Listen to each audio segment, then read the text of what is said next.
रटना और घन श्याम रटना और बेटा कोना गिरई राम रटना।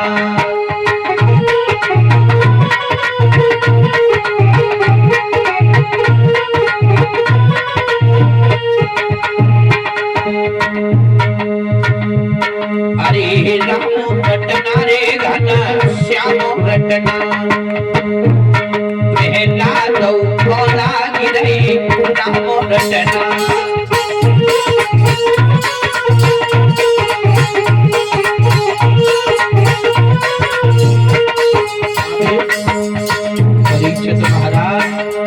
कश्यप ने जो है जैसे यहाँ करके देखा प्रहलाद ने जहर भी पी लिया, मरा नहीं। प्रहलाद को ले जाकर के ऊंचे पहाड़ पर ले गया, वहां से गिराया तो भगवान जो है कमल पुष्प बन गए। प्रहलाद को आधे रास्ते में ही अपनी गोद में ले लिया। प्रहलाद को एक कुएं में डलवाया। भगवान रस्सी बन करके उसका सहारा बन गए।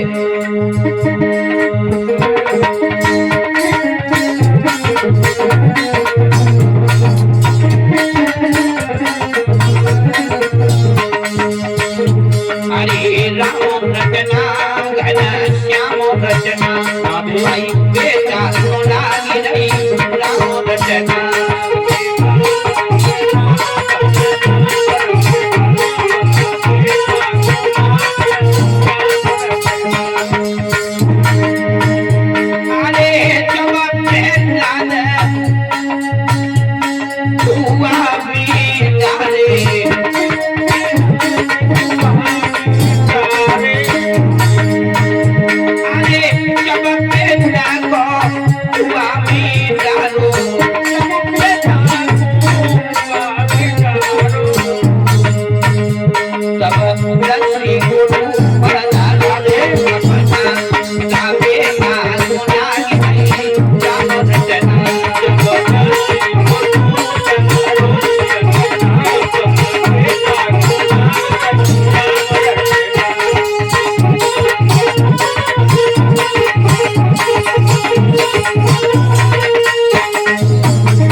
परीक्षित महाराज अब तो प्रहलाद जो है भगवान के नाम में विभोर हो गए। हिरण्यकश्यप ने जाकर के देखा, अरे ये दुष्ट तो मरा नहीं है। जैसे ही पहुंचे किवाड़े खोले, देखा प्रहलाद हरि गुणगान करता हुआ नजर आया। जैसे ही हिरण्यकश्यप को देखा, दोनों हाथों को जोड़ा कहने लगा, पिताजी राम राम। हाँ पिताजी राम राम। और जैसे इस नाम को सुना, हिरण्यकश्यप क्रोध से भभकने लगा, आगे बढ़ा, बच्चे के केसों को पकड़ा और खींचता हुआ ले गया। जहरीले जहरीले सर्पों से भरा हुआ एक पिटारा है, जिसमें उस बच्चे को डाल दिया। हाँ देखा तो उस पिटारे में जो है, थोड़ी देर बाद प्रहलाद को जब हिरण्यकश्यप ने मन में विचार किया कि मर गया होगा, सर्पों ने खा लिया होगा, देखा तो सर्पों की सैया बनी हुई है। हाँ उसी पर बैठे हैं सैया पर और गोविंद का गुणानुवाद कर रहे हैं। और जैसे ही प्रहलाद को देखा, आग बबूला हो गया, फिर से खींचा, ले जाकर के पहुंचा जंगल में, बहुत ऊंचे पहाड़ से गिरवाया। लेकिन भगवान ने आधे रास्ते में कमल पुष्प बन करके उस बेटा की रक्षा की। वहां भी जाकर के देखा तो प्रहलाद उसी कमल पुष्प पर बैठ करके भगवान का गुणानुवाद कर रहे। महाशबी लाया हाथियों की, टोली को लिया और उस बच्चे को जमीन पर गिरा दिया और हाथियों से कुचलवाया। लेकिन भगवान ने उस बच्चे को जो है ना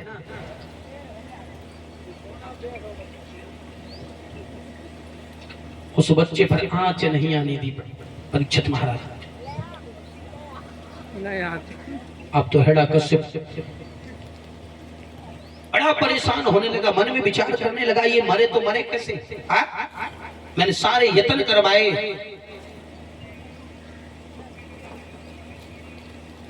नाना भांति इसे कष्ट देने की सोचता हूँ, नाना भांति मारने की सोचता हूँ, लेकिन ये दुष्ट मरने को नाम ही नहीं लेता। अब मरे तो परीक्षित महाराज मर तो हाल ही जाए, लेकिन मरने तो वो नहीं देता है। तभी तो कहते हैं माता बच्चों में संस्कार भरो। बच्चा कहूँ तेने कोई लड़के आ जाए, कोई थप्पड़ मार दे बच्चा के, देखो ऐसे संस्कार नहीं भरे जाते बच्चों में। संस्कार यदि भरने हैं तो इतिहासों को पढ़ो, शास्त्रों को पढ़ो, वेदों को पढ़ो, तब पता लगेगा। 5 साल की उम्र में कितना उसने अटल कितनी विशाल प्रतिज्ञा ली है, और अपने भले के लिए ही नहीं बल्कि अपने पिता के भले के लिए भी वो बच्चा जिद करता है।